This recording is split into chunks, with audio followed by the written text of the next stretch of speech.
그 외아들 우리 주 예수 그리스도를 믿사오니 이는 성령으로 잉태하사 동정녀 마리아에게 나시고 본디오 빌라도에게 고난을 받으사 십자가에 못 박혀 죽으시고 장사한 지 사흘 만에 죽은 자 가운데에서 다시 살아났으며 하늘에 오르사 전능하신 하나님 우편에 앉아 계시다가 저리로서 산 자와 죽은 자를 심판하러 오시리라.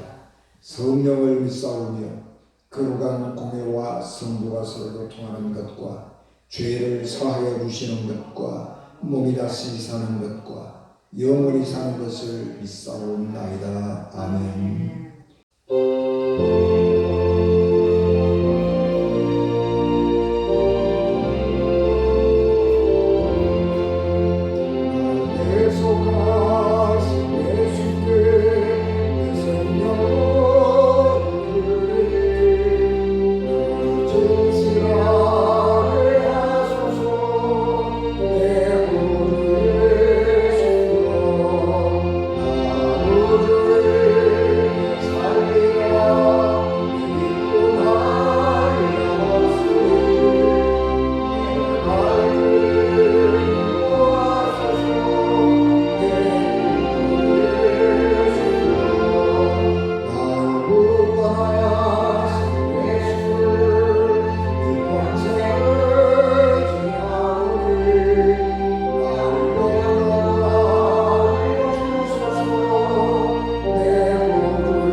예수께서 성전에 들어가 가르치실세 대제사장들과 백성의 장로들이 나와 이르되 내가 무슨 권위로 이런 일을 하느냐 또 누가 이 권위를 주었느냐. 예수께서 대답하시되 나도 한 말을 너희에게 물으리니 너희가 대답하면 나도 무슨 권위로 이런 일을 하는지 이르리라. 요한의 세례가 어디로부터 왔느냐 하늘로부터냐 사람으로부터냐. 그들이 서로 의논하여 이르되 만일 하늘로부터라 하면 어찌하여 그를 믿지 아니하였느냐 할 것이요 만일 사람으로부터라 하면 모든 사람이 요한을 선지자로 여기니 백성이 무섭다 하여 예수께 대답하여 이르되 우리가 알지 못하노라 하니 예수께서 이르시되 나도 무슨 권위로 이런 일을 하는지 너희에게 이르지 아니하리라. 그러나 너희 생각에는 어떠하냐? 어떤 사람에게 두 아들이 있는데 맏아들에게 가서 이르되 예 오늘 포도원에 가서 일하라 하니 대답하여 이르되 아버지 가겠나이다 하더니 가지 아니하고 둘째 아들에게 가서 또 그와 같이 말하니 대답하여 이르되 실소이다 하였다가 그 후에 뉘우치고 갔으니 이 둘 중에 누가 아버지의 뜻대로 하였느냐. 이르되 둘째 아들이니이다. 예수께서 그들에게 이르시되 내가 진실로 너희에게 이르노니 세리들과 창녀들이 너희보다 먼저 하나님의 나라에 들어가리라. 요한이 의의 도로 너희에게 왔거늘 너희는 그를 믿지 아니하였으되 세리와 창녀는 믿었으며 너희는 이것을 보고도 끝내 뉘우쳐 믿지 아니하였도다. 아멘. 기도하겠습니다. 은혜가 충만하신 아버지 하나님, 주께서 우리에게 하신 말씀들을 기억하게 하옵시고 이 시간 우리가 마음을 내려놓고 주님 앞에 엎드려 주의 말씀을 듣게 하옵소서. 우리에게 주신 말씀이 생명이요 영을 살리는 말씀인 줄 아오니 하나님의 말씀을 들으며 우리의 영이 살아나 주님을 찬양하게 하시고 주의 말씀을 늘 기쁨으로 받게 하옵소서. 예수님 이름으로 기도하옵나이다. 아멘. 요즘에 책을 만들기가 참 쉬워졌죠. 그래서 많은 사람들이 나도 책을 하나 좀 만들어 볼까? 뭐 그런 생각들을 합니다. 그래서 책들이 엄청나게 많이 쏟아지고 있는데 한편으로는 또 책을 많이 읽지 않습니다. 그래서 사람들이 요즘에 책을 만드는데 출판을 그렇게 많이 안 해요. 많이 출판을 한다 그러면 300부, 500부 그렇게 하고요. 특별한 분야의 책들 같으면 100부 뭐 이렇게 찍기도 합니다. 그래서 사람들이 이렇게 책을 많이 읽지 않는 시대가 되었습니다. 또 어떤 경우는 종이책으로 발간을 하지 않고 전자책으로 발간하기도 합니다. 그래서 종이책을 선호하는 사람도 있지만은 이 종이책이 들고 다니고 휴대하고 있는데 불편하기 때문에 전자책을 더 선호하는 사람들이 있기 때문에 그렇습니다. 그러니까 요즘에 우리가 핸드폰 하나만 가지고 다니면 그 안에 모든 것이 다 들어있기 때문에 아주 편리하거든요. 그래서 사람들이 우리가 정보를 얻는 것들도 종이 인쇄를 통해서 얻는 게 아니고 핸드폰을 통해서 이렇게 얻게 되는 경우가 많습니다. 그래서 우리가 참 편리해지고 좋아지기는 했는데 거기에 또 여러 가지 문제점들도 많이 생겨나게 됩니다. 그리고 그 중에 하나가 문해력이라고 하는 거예요. 옛날에 EBS 라디오에서 그 문해력 강의를 쭉 이렇게 광고하면서 아빠 심심한 사과가 뭐야? 사과가 왜 심심해? 그런 얘기를 이렇게 카피 광고를 올리고 그 문해력 강좌 강의를 소개를 하게 됩니다. 그런데 이제 그게 괜히 생긴 말이 아니고 그런 말들이 굉장히 유행한 거예요. 심심하다, 심심한 사과를 드린다라고 하는 것은 마음 깊은 곳으로부터 우러나오는 그런 사과를 드린다 그런 얘기인데 그 말은 단어를 모르니까 심심하다, 맛이 싱겁다, 네, 그런 거예요. 사과가 왜 싱거워? 네, 이렇게 이해를 하게 되는 것이죠. 그래서 문해력이라고 하는 것이 오늘 우리가 상당한 사회적인 쟁점이 되고 있습니다.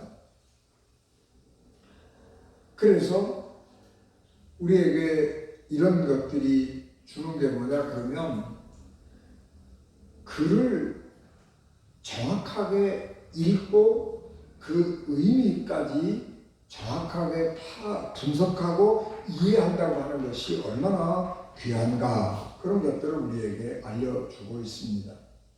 분명하게 글을 읽기는 읽었는데 의미를 모른다는 거예요. 이게 무슨 말인지를 몰라요.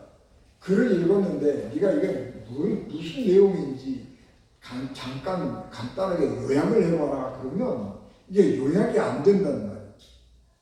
그래서 왜 그렇게 글을 읽었는데도 의미를 파악하지 못하냐 그런 것에 대해서는 여러 가지 원인들이 있지요. 요즘에는 독서량이 전체적으로 부족하거든요. 사람들이 책을 안 읽어요.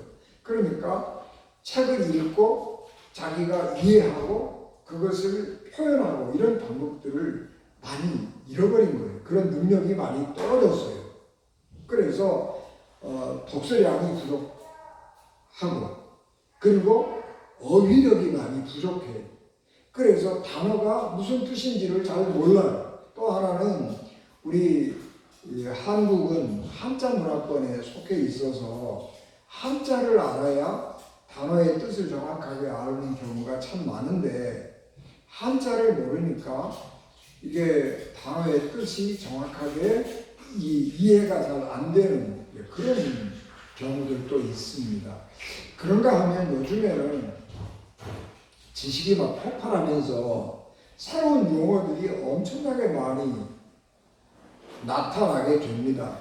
과학 용어, 경제 용어 이런 것들 우리가 현대 사용하면서 엄청나게 많은 기계들이 늘어나고 있는데 이런 것과 관련된 용어들, 단어들이 굉장히 많이 늘어나게 되는데 이거 공부를 안 하면 이 내용을 몰라요. 그래서 분명하게 우리가 텔레비전 뉴스를 듣고 있는데 그 텔레비전 뉴스가 무슨 말을 하고 있는지를 잘 모르는 경우가 많다라고 하는 것입니다.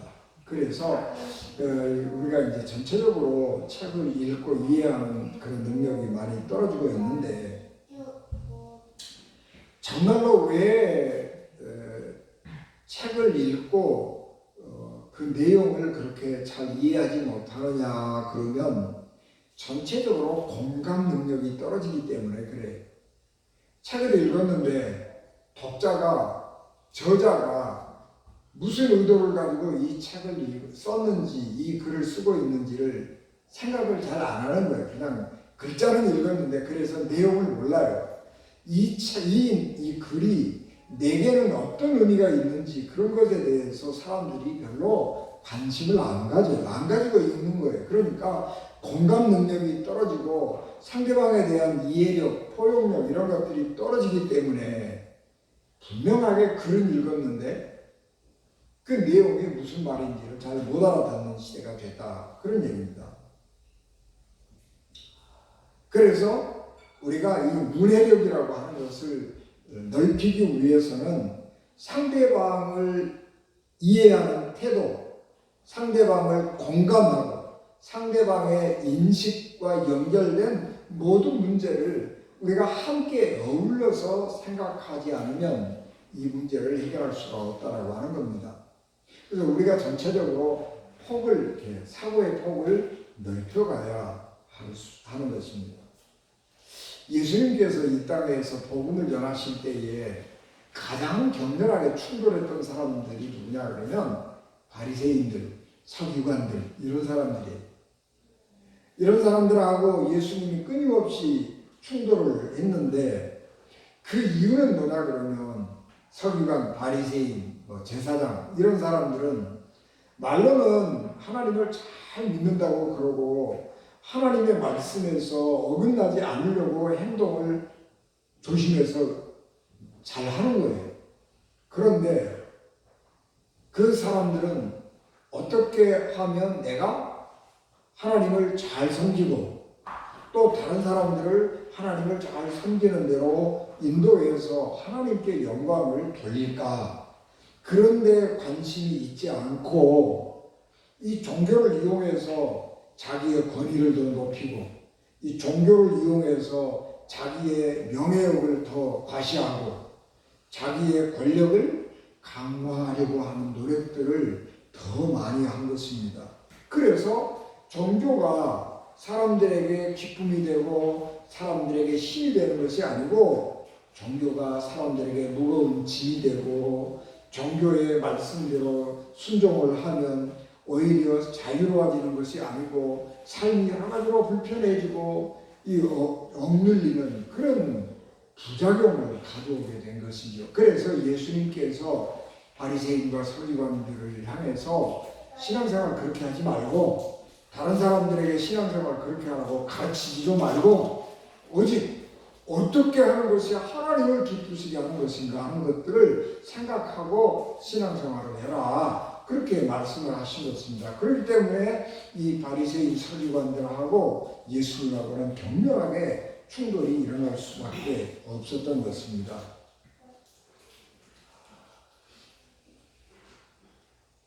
예수님께서 그런 말씀을 하시면 이 바리새인이나 서기관들은 그 말이 굉장히 불편했어요. 자기들 보고 바꾸라는 거거든요. 아니 자기들은 지금까지 바리새인, 서기관 이런 사람들로서 다른 사람들에게 하나님의 말씀을 가르치고 살았는데 이제는 예수님이 와가지고 우리를 가르치려고 드는 거예요. 그러니까 아니 이 시골 촌뜨기가 나를 가르쳐? 그렇게 생각을 하면서 무시하고 깔보고 그리고 그 예수님의 말에 대해서 귀담아 듣지 않으려고 하는 것입니다. 그러니까 예수님이 하시는 말씀을 못 알아듣는 거예요. 일반 사람들은 다 알아듣는 거예요. 그의 피는 백합화를 보라, 하늘 공중에 나는 새를 보라.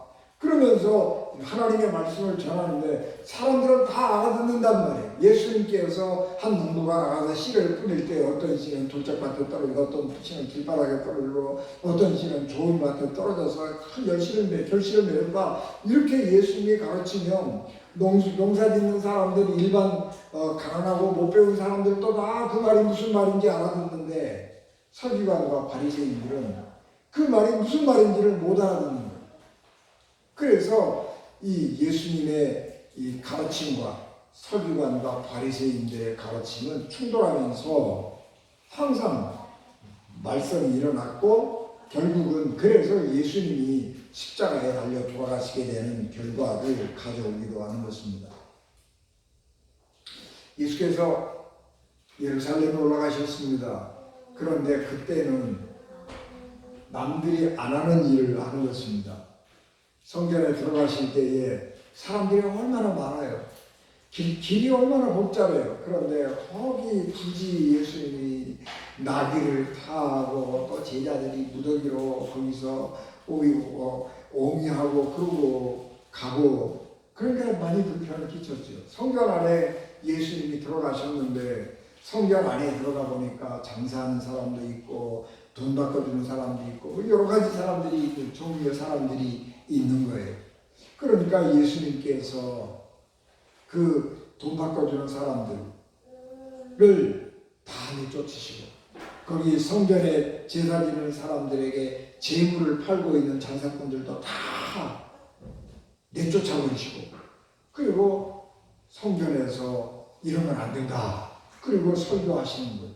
근데 이게 이 바리새인 또 대제사장, 제사장, 성전을 관리하고 경비하는 사람들에게는 이게 굉장히 눈에 거스르는 거예요.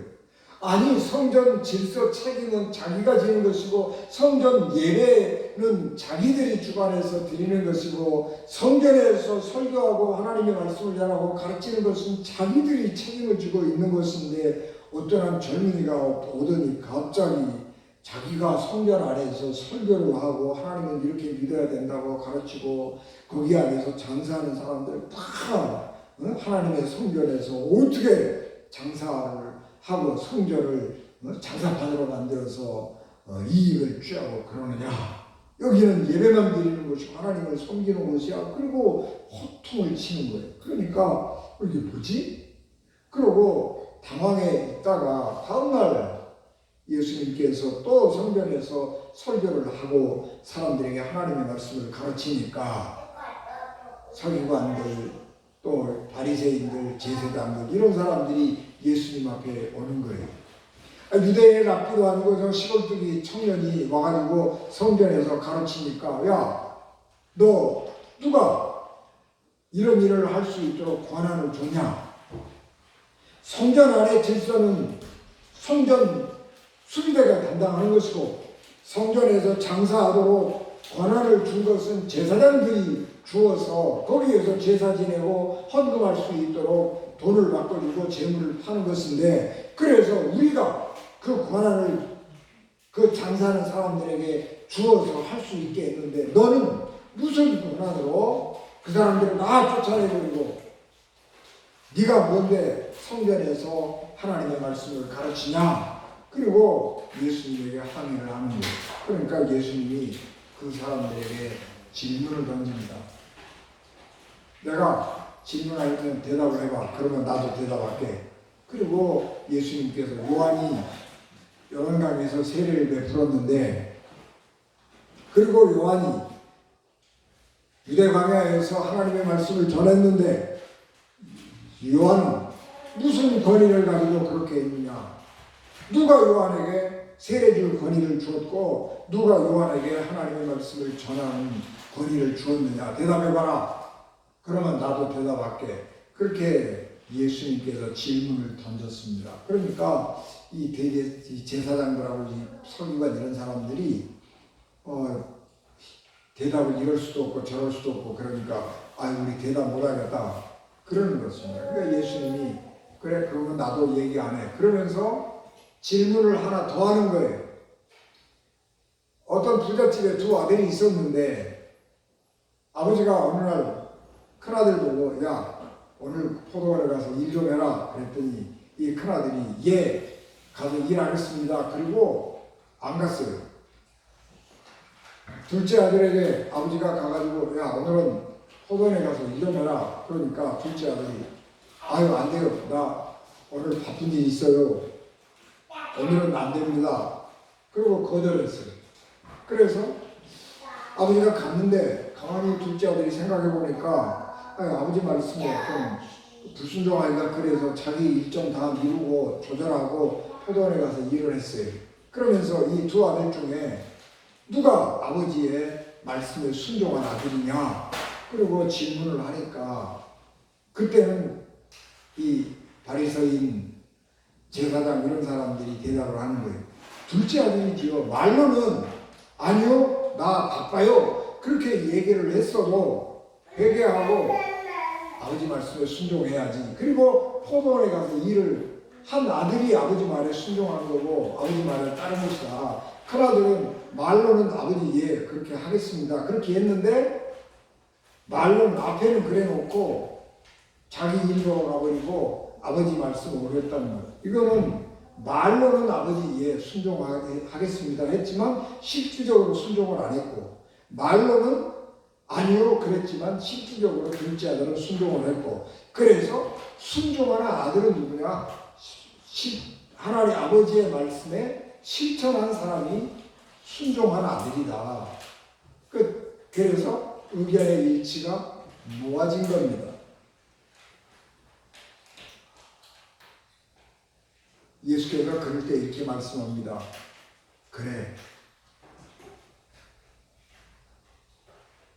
말로는 안 돼요 아버지. 나 오늘은 바빠요. 오늘은 포도원에 가서 일할 시간이 없어요. 그렇게 말을 했지만 아버지 말씀에 거역한 것이 마음에 걸려서 자기 스케줄을 치우고 조정해서 다른 날로 미루고 아버지가 가서 일을 하라고 한 날 가서 일을 했단 말이에요. 그 아들 얘기를 하면서 세상에 너희들이 쓸모없고 하나님의 말씀을 모르는 사람들이라고 생각한 세리와 창녀들도 세례 요한의 말을 듣고 회개하고 회개의 세례를 받았다. 그러면서 세례 요한의 세례를 받고 세례 요한의 말에 회개한 사람들이 세례 요한의 말씀을 듣고 회개도 안 하고 세례 요한의 말씀을 듣지도 않고 존중하지도 않는 너희보다 먼저 하나님의 나라에 들어간다. 그렇게 말씀하신 것입니다.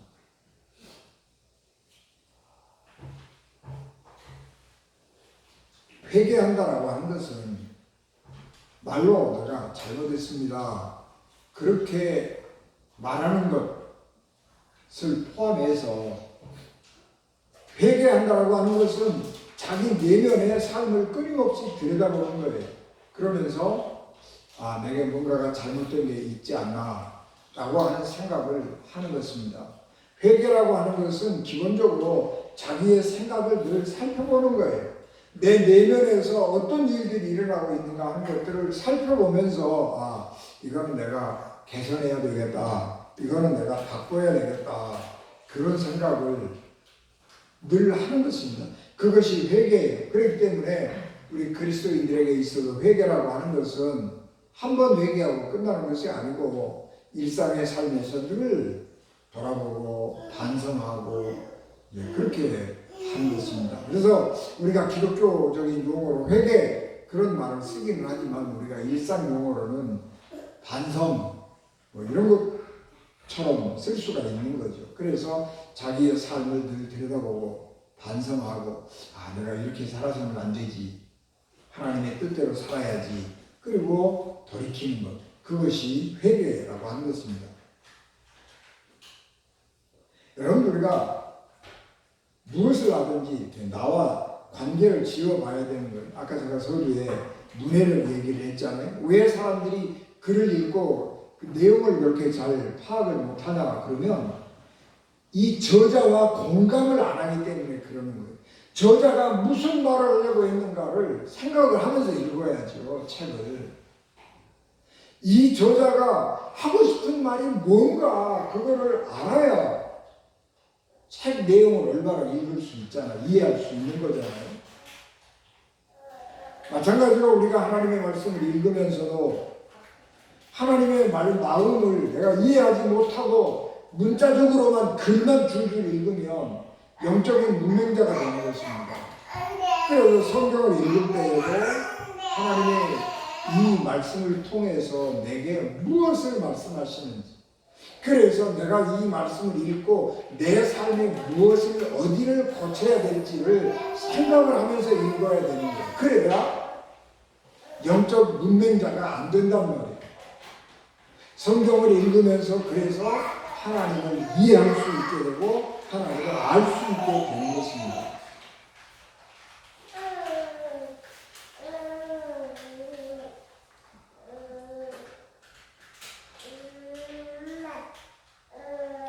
서기관이나 바리새인이나 제사장이나 이런 사람들은 세례 요한이 광야에서 회개하라고 외칠 때에 많은 사람들이 거기에 몰려갔죠.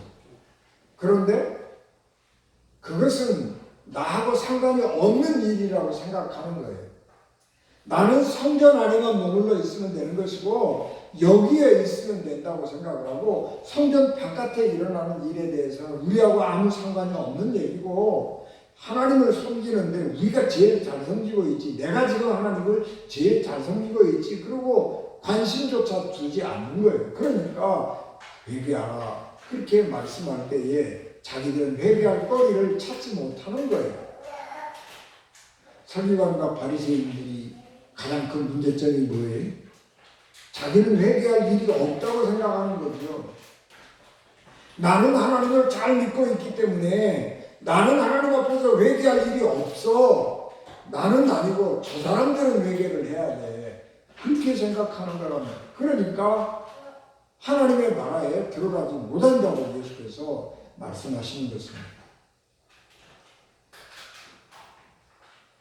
이 세상에 완전한 사람은 없지요. 누구든지 다 장점과 단점을 가지고 있습니다.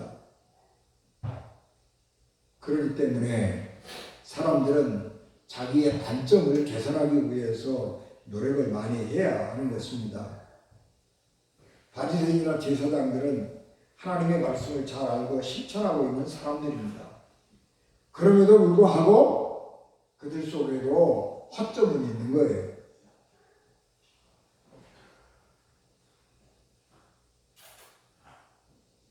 바리새인이라고 할지라도 제사장이라고 할지라도 세례 요한의 말을 회개하라 라고 하는 말씀을 외침을 들으면서 나는 회개할 일이 없는가, 내가 하나님 앞에 신앙생활 잘못하고 있는 것은 없는가, 그런 것들을 살펴보았어야 하는 것입니다.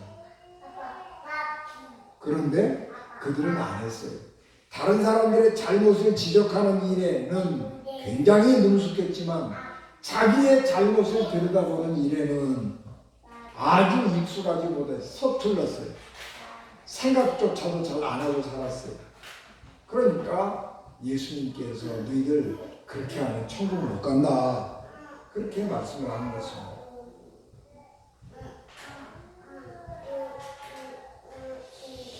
이 예수님이 비유로 말씀하신 아들 둘 다 온전하지 못하지요.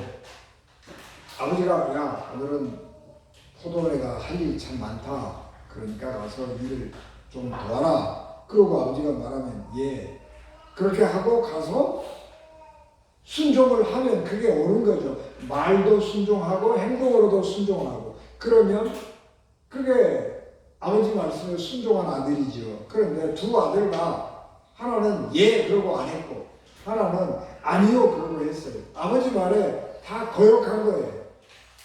하나는 행동으로 거역했고 하나는 말로 거역했고 아버지에게 불순종한 아들인 것입니다. 인간은 다 그렇게 모자라는 거예요.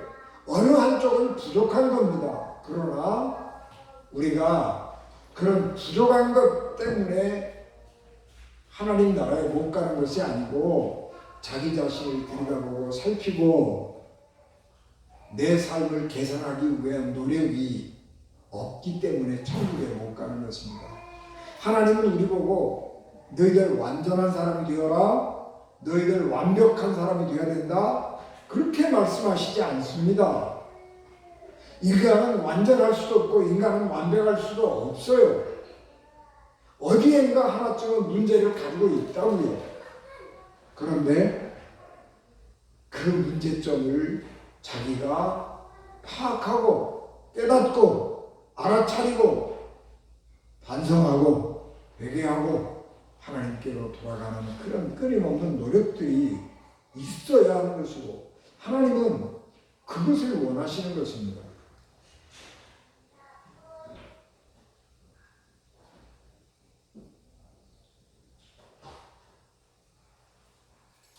그래서 하나님은 회개하고 돌이키는 삶, 그래서 하나님께로 돌아오는 삶, 그 삶을 사는 사람을 하나님은 기뻐하시는 것입니다. 여러분, 참다운 믿음은 말에 있지 아니하고 실천하는 데 있습니다. 믿음이라고 하는 것은 우리 기독교인의 믿음은 특별히 철학이 아니에요. 책상머리에 앉아서 연구한 교리가 아니에요. 기독교의 교리는 삶 속에서 실천하는 과정에서 생겨난 교리예요. 기독교의 교리는 실천하고 있는 거예요. 머리로 지식으로 알고 있으라고 있는 교리가 아니에요. 하나님이 우리에게 원하시는 것은 아까 말씀드린 것처럼 우리가 완벽한 사람, 완전한 사람이 되는 것을 원하시는 것이 아니고 우리를 들여다보고 우리 내면을 들여다보고 개선하고 내가 알고 있는 하나님의 말씀을 실천하는 사람이 되는 것을 하나님이 원하시는 것입니다. 우리 모두는 다 죄가 있어서 허물도 많아서 하나님의 구원을 받기에 자격이 없어요. 그럼에도 불구하고 하나님께서 우리를 불러주시고 십자가에 못 박혀 죽으신 예수 그리스도의 공로로 우리를 부르시고 죄 없다고 하셨습니다. 그러면서 바라시는 게 뭐냐, 기대하는 게 뭐냐, 자기의 삶을 살피면서 하나님의 말씀에 순종하는 삶으로 살아가기를 기대하는 것입니다. 오늘 우리 은진 가족들이 하나님의 마음에 합한 하나님의 말씀에 순종하는 그런 믿음을 가지고 하나님을 섬기는 주의 백성 되시기를 주 예수 그리스도 이름으로 축복합니다. 기도하겠습니다. 은혜가 충만하신 아버지 하나님, 넘치는 은혜와 사랑을 저희들에게 충만하게 하시고 하나님의 은혜를, 성령의 능력을 강하게 주셔서 말씀을 우리 마음에 양식 삼고 말씀을 우리 삶에 거울 삼아서 나를 들여다보고 내 삶을 살펴보고 주의 보좌 앞으로 나갈 수 있도록 저희들을 주관하여 주시옵소서. 예수님 이름으로 기도하옵나이다. 아멘.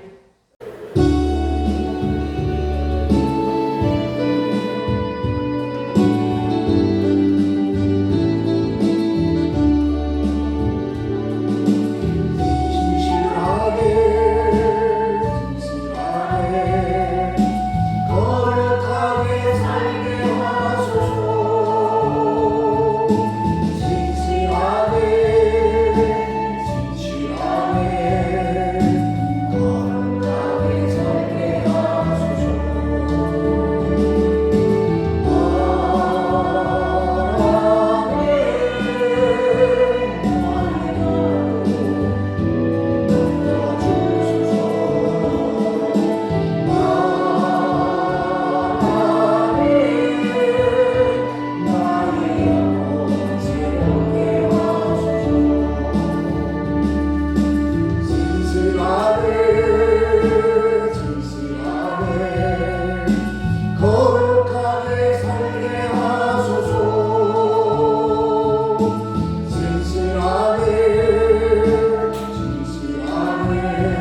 진리요 생명이 되셔서 우리를 하나님 나라로 인도하시는 예수 그리스도의 은혜와 죄인들을 구원하시려고 자기 아들을 십자가에 버리신 하나님 아버지의 극진하신 사랑하심과 성령님의 감동 감화의 역사 위로 교통되기 주관하시니 예배를 마쳐 돌아가는 사랑하는 성도들 생명과 가정과 기업과 자녀들 위해 피값으로 세우신 우리 은진 교회 위에 지금부터 영원히 함께 하시기를 간절히 축원하옵나이다. 아멘.